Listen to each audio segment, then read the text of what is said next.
In this edition of MMRA Racing, we head back to Riverview Speedway in Carthage, Tennessee for an exciting Pro Division feature race, which ends up with a new first-time winner in Victory Lane. Well, it's too bad the rain finally caught us at Orlando Speed World, and it seemed to have followed us here to Riverview Speedway in Carthage, Tennessee. But we've been here all day, and except for a few sprinkles, it's been a great day to get a lot of racing action in. We're just starting qualifying now. There's going to be some great racing action tonight. Join us for MMRA Touring Series race number 2.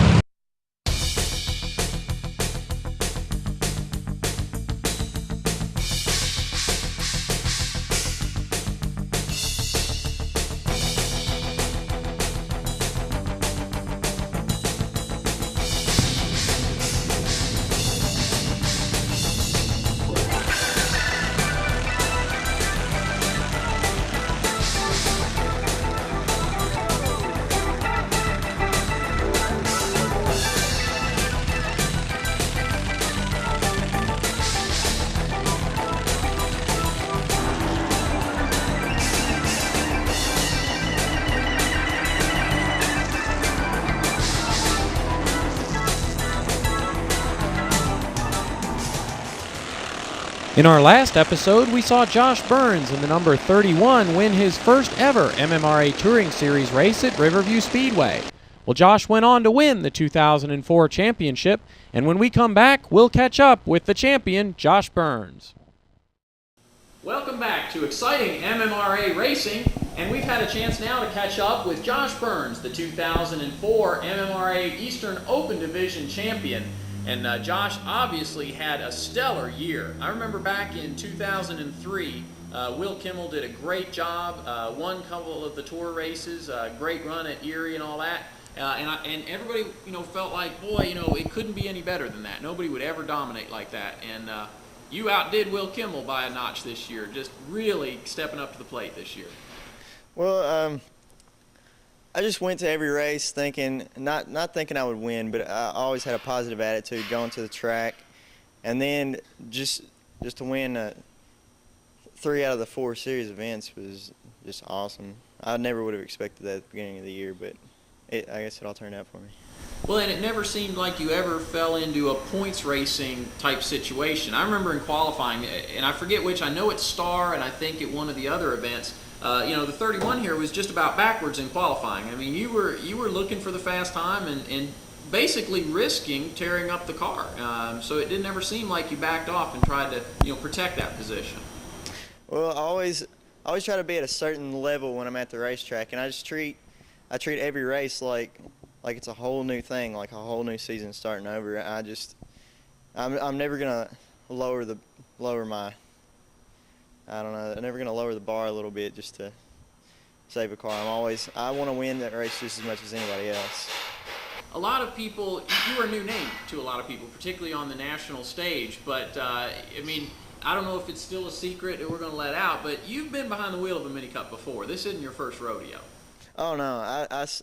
My first season was 2001, and I've raced since then, and just looking back, I could see myself grow better and better, and this year jumping in the national tour, it just set me up a little bit higher, I guess. Well, and it always seems as a driver progresses, there's different levels. First off, you have to obviously be able to go fast, handle a race car, but as a driver advances more, he starts to learn patience.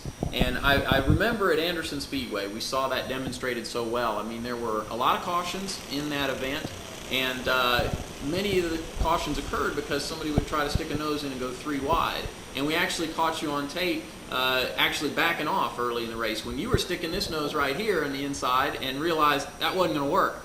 And so that's obviously the next level of development, recognizing when it's time to go and when it's time to protect where you're at.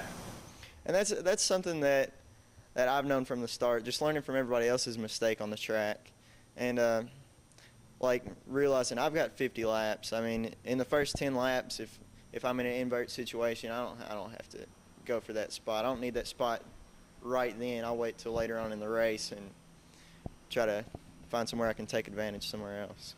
Well, and certainly we saw that at all of our events. There was an inversion pill, and normally those pills, for some reason, come out as higher numbers, So if you do have a good qualifying run, you're going to be back in traffic. I mean, it's going to be something you got to work for every time. Oh, definitely. When you got, if it's a big invert, you got those slower cars in front of you. You got to be watching not just the cars right here that you're working with, but everybody on up in the pack. So I try to see the wrecks if it's in front of me before my spotter does, and go ahead and picture out in my mind how I'm going to get through it. And just, I guess that's helped me keep it clean this year. Yeah, and of course, with the season over now, the car's in good shape. That's always a nice thing, And as you look into the off season, what are your plans moving forward? I mean, generally, again, you achieve to a certain level, win a championship, and you're looking for bigger and better things. What does the future hold for Josh Byrns? Well, next year I'm not definite. I would like to get in the Baby Grand, but if that doesn't work out, then I'm not really sure. I'd like to get in another touring series where I can get my name out a little bit more and get some experience on different tracks and meet different people and just keep moving on. Well, and of course, there were tour stops all over the eastern United States. I mean, you've been a lot of different places. What was that like going from one track to another? Oh, yeah, that was definitely a new thing to me, but I just went to every track and just kind of took it like a rookie. Just took it slow at first and just waited until I felt comfortable, and then stepped it up. And I tried to stay right there and then act like I own the place, I guess.